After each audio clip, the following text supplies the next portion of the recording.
Hello everyone, welcome to the reading corner.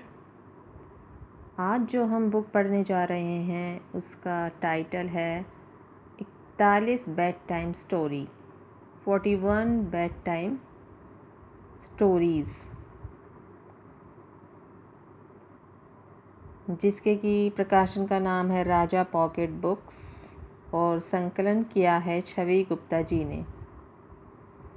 यह जो ये बुक है उस मेन जो है वो बच्चों को सुनाई जाने वाली कहानियाँ हैं। इसमें बेड टाइम स्टोरीज़, जैसा कि टाइटल से आप देख रहे हैं, सोते समय बच्चों को सुनाई जाने वाली ऐसी अनमोल कहानियाँ जो बच्चों के मन पर अनुकूल असर डालती हैं और उन्हें सुखद और संतुष्टिदायक नींद प्रदान करती हैं, जैसा कि इस पे लिखा हुआ है। तो चलिए आज की स्टोरी शुरू करते हैं। आज की स्टोरी का नाम है काली चिड़िया। मनुष्य हो या पशु पक्षी, प्रतिस्पर्धा सभी में होती है। एक बार जंगल में पशु पक्षियों की भरी सभा में काली चिड़िया और बाज ने ऊंचा उड़ने की शर्त लगाई। बाज बोला, मुझे सभी पक्षियों का राजा इसलिए ही कहते हैं क्योंकि मैं सबसे ऊंचा उड़ सकता हूँ। काली चिड़िया को बाज की अहंकार भरी बातें सहन न हुई। वह बोली, मैं उड़कर दिखाऊंगी तुझसे ऊंचा। आखिर दोनों में शर्त लग गई और तय हुआ कि दोनों सिर पर कोई चीज़ उठाकर ऊंचा उड़े। बाज बहुत चालाक था। उसने सिर पर रुई का फोहा रखा, क्योंकि रुई देखने में ज़्यादा किंतु वज़न में हल्की होती है। लेकिन चिड़िया ने सिर पर नमक की डली रखी। क्योंकि नमक की डली देखने में छोटी थी, उस भोली चिड़िया को क्या पता था कि नमक की डली छोटी होने पर भी रुई से कहीं अधिक भारी है। दोनों ने उड़ना शुरू किया। बाज काली चिड़िया से काफ़ी ऊंचा निकल गया।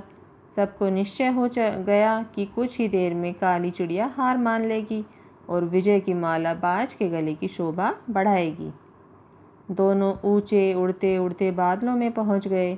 सहसा बाज ने पलटा खाया। बादल की बूंदों में रुई भीगने लगी और बाज का सिर भारी होने लगा, जबकि नमक घुलकर बहने लगा और काली चिड़िया का सिर हल्का होने लगा।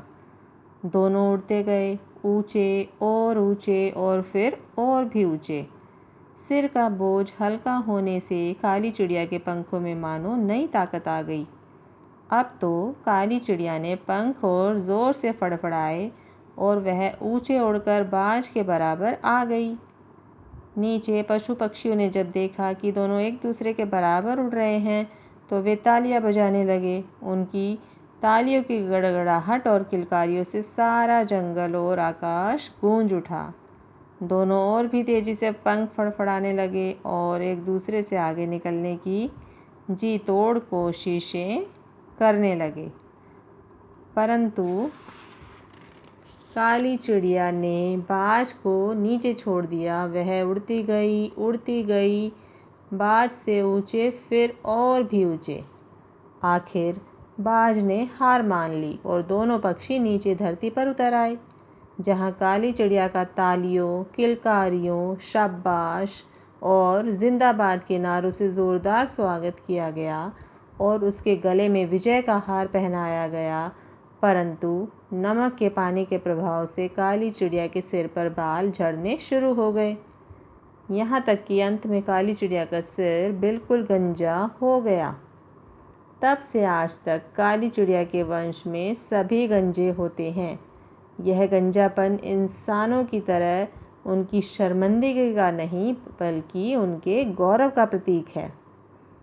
तो आपको ये कहानी कैसी लगी, कमेंट करके ज़रूर बताएं और मिलते हैं अपनी नेक्स्ट इंटरेस्टिंग स्टोरी के साथ। जब तक के लिए बाय बाय।